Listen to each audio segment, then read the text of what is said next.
ولئن سألتهم من نزل من السماء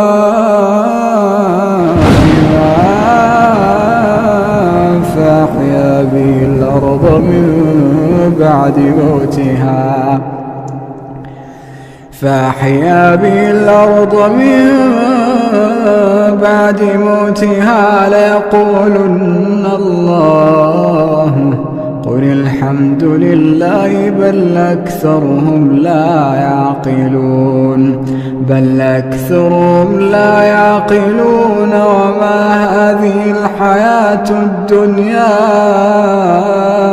إلا لهو ولعب وإن الدار الآخرة لهي الحيوان لو كانوا يعلمون.